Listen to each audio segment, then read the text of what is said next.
नागरिक, हर वर्ग का समावेश भी है। हम इस बजट में जिन सिद्धांतों को लेकर चले हैं वो हैं ग्रोथ के लिए नए अवसरों, नई संभावनाओं का विस्तार करना, युवाओं के लिए नए अवसरों का निर्माण करना, मानव संसाधन को एक नया आयाम देना, इंफ्रास्ट्रक्चर निर्माण के लिए नए नए क्षेत्रों को विकसित करना, आधुनिकता की तरफ आगे बढ़ना, नए सुधार लाना।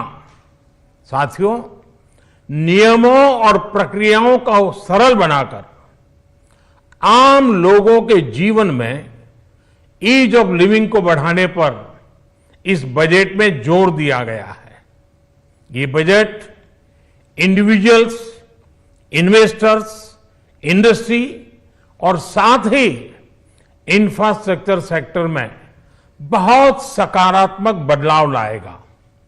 मैं इसके लिए देश की वित्त मंत्री निर्मला जी को और उनके साथी मंत्री अनुराग जी और उनकी टीम को बहुत बहुत बधाई देता हूं। साथियों, ऐसे बजट देखने को कम ही मिलते हैं जिसमें शुरू के 1-2 घंटों में ही इतने सकारात्मक रिस्पांस आए।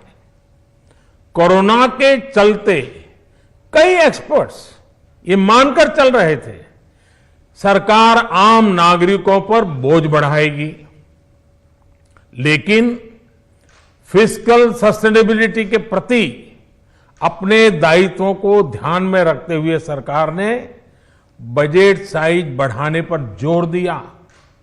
हमारी सरकार ने निरंतर प्रयास किया है कि बजट ट्रांसपेरेंट होना चाहिए। मुझे खुशी है कि आज अनेक विद्वानों ने इस बजट की ट्रांसपेरेंसी की सराहना की है। साथियों, भारत कोरोना की लड़ाई में रिएक्टिव होने के स्थान पर हमेशा ही प्रोएक्टिव रहा है। चाहे वो कोरोना के काल में किए गए रिफॉर्म्स हो या फिर आत्मनिर्भर भारत का संकल्प, इसी प्रोएक्टिवनेस को बढ़ाते हुए आज के बजट में भी रिएक्टिव का नामो निशान नहीं है। साथ ही हम एक्टिव पर, स्टेटस को पर भी अटके नहीं हैं और हमने इस बजट में भी प्रोएक्टिव बजट देकर के देश के सामने प्रोएक्टिव होने का संदेश दिया है। यह बजट उन सेक्टर्स पर विशेष रूप से केंद्रित है जिनसे वेल्थ और वेलनेस दोनों ही तेज गति से बढ़ेंगे, जान भी जहान भी। इसमें एमएसएमईज और इंफ्रास्ट्रक्चर पर विशेष रूप से जोर दिया गया है। इसी तरह ये बजट जिस तरह से हेल्थ केयर पर केंद्रित है वो भी अभूतपूर्व है। ये बजट देश के हर क्षेत्र में विकास यानी ऑल राउंड डेवलपमेंट की बात करता रहता है। खास तौर पर मुझे खुशी है कि इस बजट में दक्षिण के हमारे राज्य, पूर्वोत्तर के हमारे राज्य और उत्तर में लेह लद्दाख जैसे क्षेत्रों में विकास पर विशेष ध्यान दिया है।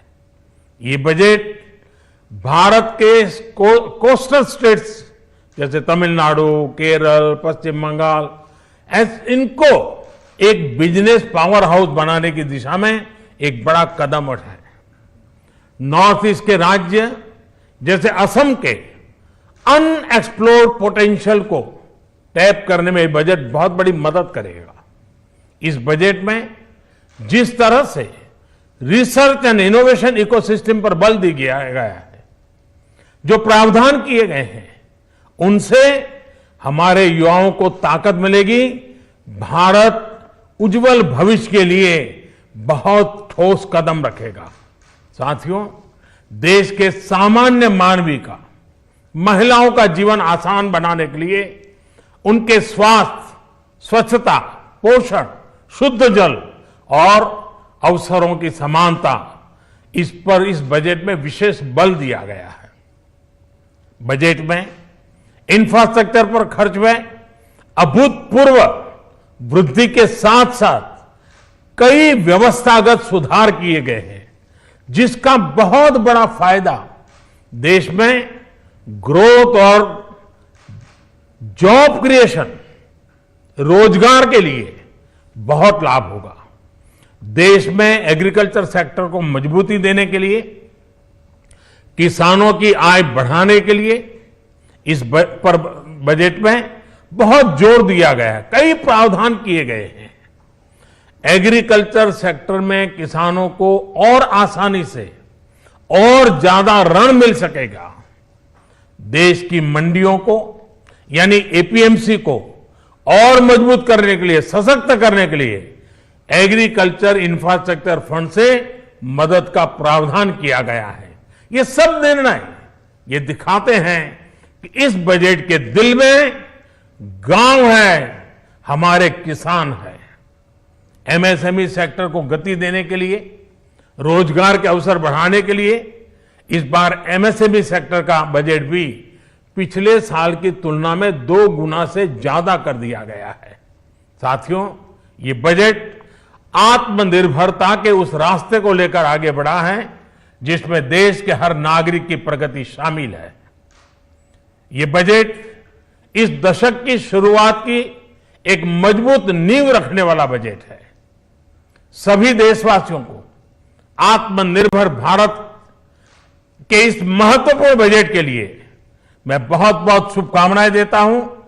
फिर से एक बार वित्त मंत्री जी और उनकी टीम को बहुत बहुत अभिनंदन करता हूं, धन्यवाद करता हूं।